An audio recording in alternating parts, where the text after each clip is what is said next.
ምንድነው ቀብራቸው?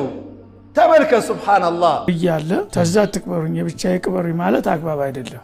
ያላህ ባሪያዎች ሆይ የሙፍቲ ቀብርን አስመልክቶ የሚሰሙት ነገሮች ልክ አይደሉም። እሳቸውን ቀብራቸውን ቢያገኙ ደግነቱ ግቢ ውስጥ ሆነ እንጂ ቢያገኙ ቆፍረው ተው ጀናዛ አቃጥሉን ብላችሁ ታስባላችሁ? እነዚህ ሰዎች ይሁን። ግን ከዚህ በላይ ደግሞ አደገኛ የሆነውና እኔ የታየኝ ሌላ ነው። ሼክ ተብየው ዑመር ገነቴ ላገለገለን አልሐምዱሊላህ ወላሂ እርታሕና عليه من الله ما يستحق يا الله مليتنيا عليه الصلاة والسلام أبو بكرنا عمر بيتوس تكبروا أو يا عائشة بيتوس ويم نبي بيتوس نيتكبروت نبي محمد صلى الله عليه وسلم من دنيالوت أدلة ما أنت كنيكمة ميبلت ضريح لعند شيخ لعند ولي كبر لتكن بايكرنا رسول الله صلى الله عليه وسلم من دنيالوت عليا كبر يمان نميون يمان كبر ከስንዝር በላይ ከፍክ ብሎ ካየኸው ሳትደረማምሰው ከሌሎች ቀብሮች እኩል ሳታደርገው እንዳታልፍ። ወከዛሊክ ሱራ ሐውልት ካየህ ሳትደረማምሰው ሳትቀዳድደው እንዳታልፍ። ዛሬ እኔና ያኔ ነብዩን ወደድኩ በፍቅራቸው ከነፍኩ የሚለው ይህ እስኪ ወደ ክፍለ ሀገር አብሬት ሂድ ضريح قاتباريد ضريح الكسويد ضريح انا جنايد سبحان الله ارزي شغولش حسن بدر قبريد ምንድነው ቀብራቸው? ተመልከት سبحان الله ነብዩን ወደድኩ እንላለን፣ በሌላ ጎንስ ነብዩ የከለከሉትን እንሰራለን። እሺ እዚህ ጋር እንዳያችሁት ያላህ መልእክተኛው ለምን ቤት ውስጥ ተቀበሩ አቡበከርስ ዑመርስ ለምን መልስልኝ ይላል። የሙፍቲን ረሂመሁላህ አላህ ይዘንላቸውና ቤታቸው ውስጥ መቀበርን በተመለከተ የተነሳ ጥያቄ ነው። ከታችም የምትመለከቱት ኮሜንት ደግሞ ያው ቤታቸው አይደለም ከቤታቸው 1000 ካሬ ላይ ነው የቤቱ አካል ነው 5000 ካሬ ነው ቤታቸው ከ5000 ላይ 1000 ለቀብር እንዲሆን ፍቃድ ጠይቀዋሉ የሚል ነው የተነሳው ከቤተሰቦቻቸው። እሳቸው ይበሉ አይበሉ አላህ ይወቀው። ለማንኛውም ይሄኛው እዚህ ጋር የተነሳው ኮሜንት ምንድነው? የአላህ መልእክተኛ አለይሂ ሰላቱ ሰላም አቡበክርና ዑመር ቤት ውስጥ ተቀብረዋሉ። አው የአኢሻ ቤት ውስጥ ወይም የነብዩ ቤት ውስጥ ነው የተቀበሩት። ይሄ የሆነበት ምክንያት ቡኻሪ ላይ ገብታችሁ መመልከት ትችላላችሁ። የሆነበት ምክንያት እናታችን አኢሻ ረዲየላሁ ዐንሃ ይሄ ቀብራቸው አምልኮት ቦታ እንዳይሆን መስጂድ ተደርጎ እንዳይያዝ ተብሎ ነው ይሄ የተደረገው ኻስ ነው በእነሱ ላይ ብቻ የተገደበ ነው ብላ አስቀምጣለች። ገብታችሁ ቡኻሪ ላይ ሰሂሁል ቡኻሪ ላይ ገብታችሁ መመልከት ትችላላችሁ። ከዛ በዘለለ ደግሞ 1000 ካሬ ነው ወይም ደግሞ የቤቱ አካል እንዳልሆነ አስመስላችሁ የምታወሩ አካሎች 1000 ካሬም ሆነ 100 ካሬ ላይም ይሁን የቤቱ አካል ነው። የሙስሊሞች መቃብር እያለ ተዛ ተክበሩኝ ብቻ ይቅበሩኝ ማለት አግባብ አይደለም።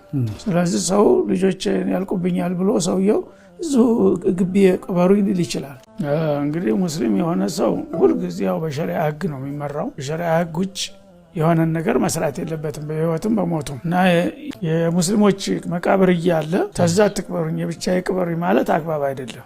ምክንያቱም ያው ሙስሊሞች ሲኖሩ ማህበረታውኛ ናቸው፣ ሲሞቱም ጀማ ቀብር አላቸው። ስለዚህ የራሳቸው የሆነ መቃብር አላቸው። ሁሉም ሰው ትንሹም ትልቁም ሀብታሙም ደሃውም እዛ ነው የሚቀበረው አይደል? ስለዚህ እዛ ነው መቀበር ያለበት ማለት። ምናልባት ያንን የሚከለክል ችግር ካጋጠመ ታቅም በላይ የሆነ ችግር ካጋጠመ በችግር ምክንያት ሊፈቀድ የሚችልበት ሁኔታ ይኖራል። ለምሳሌ በጦርነት ጊዜ አሁን ከዛ ላይ እንደሚደረገው በቀን ስንት ሰው ያልቃል። ስለዚህ መቃብር ነው ሰድ ቢሉ አይችሉም። ስለዚህ ሰው ልጆች ያልቁብኛል ብሎ ሰውየው እዙ ግቢ ቅበሩኝ ሊል ይችላል። እዛ ቀብር ሲሄዱ ደግሞ የተረፉትን ያጭዳቸዋል በአንድ ጊዜ ማለት። እንደዛ ነገር አስገዳጅ ነገር ካለ ይቻላል። ከሌለ ግን መቃብር ሙስሊም ከሙስሊሞች መቃብር ጋር ነው። ደግሞ ሙስሊሞች ብዙ ጊዜ እዛ ሲሄዱ በአጋጣሚ በየቀኑ ሰው ይሞታል። በሄዱ ቁጥር ዱዓ ያደርጋሉ ለሟቾቹ ማለት ነው። ሰላም አለይኩም ዲያረቀሙ ይርሐሙላሁ ለና ወለኩም ይላል። እሱ ግን ቤቱ ጓዳ ውስጥ ተተቀበረ ማንም መጥቶ ዱዓ ያደርግለት ማለት ነው። ራሱን ከሙስሊሞቹ ዱዓ እያራቀ ነው ማለት ነው። ከዚህ ማቋያ አይሆንምና ማለት እንዲህ አይነት ኑዛዜ ማድረጉ ትክክል አይደለም። አስገዳጅ ሁኔታ ካለ ሊሆን ይችላል። ቢስሚላህ ወሰላቱ ወሰላሙ ዐላ ረሱሊላህ። ያላህ ባሪያዎች ሆይ የሙፍቲ ቀብርን አስመልክቶ የሚሰሙት ነገሮች ልክ አይደሉም። ማንም ሰው ኢስላም ባዘዘው መልክ ነው ሕይወቱም ሞቱም ሊሆን የሚገባው። እሳቸው ተናዘዋል በሚል ቤቴ ውስጥ ወይንም መስጂድ ውስጥ ቅበሩኝ ተብሏል እየተባለ እየተጻፈ ነው። ይሄ የኢስላም አስተምሮት በፍጹም አይደለም። ነቢዩ ሙሐመድ ሰለላሁ ዐለይሂ ወሰለም ቤታቸው ውስጥ የተቀበሩበት ዋናው ምክንያት ሌላ ሐዲት ስላለ ነው። እሱም እያንዳንዱ ነቢይ የሞተበት ቦታ ነው የሚቀበረው የሚል ከአቡበክር ስዲቅ ረዲየላሁ ዐንሁ የተላለፈ ሐዲት አለ። በዛ ላይ ደግሞ ማንም ሙስሊም ትልቁ የህይወት ዳር ድንበሩ ምንድን ነው? የህይወትን የተውሂድን ዳር ድንበር ማስከበር ነው። ከሽርክ መራቅ ነው። እንዲህ ቤት ውስጥ መቅበር፣ ቀብርን ለብቻ ለየት አድርጎ መቅበር ለባዕድ አምልኮ ለቀብር አምልኮ ይዳርጋልና ሙስሊሞች ጠቅላላ ሊርቁት ይገባል። አላህ ሱብሓነሁ ወተዓላ ክብር ምስጋና ይገባው። ለዚህ ጠማማ ሼክ ተብየው ዑመር ገነቴ ላገለገለን አልሐምዱሊላህ ወላሂ እርታሕና ዐለይሂ ሚነላሂ ማ የስተሒቅ።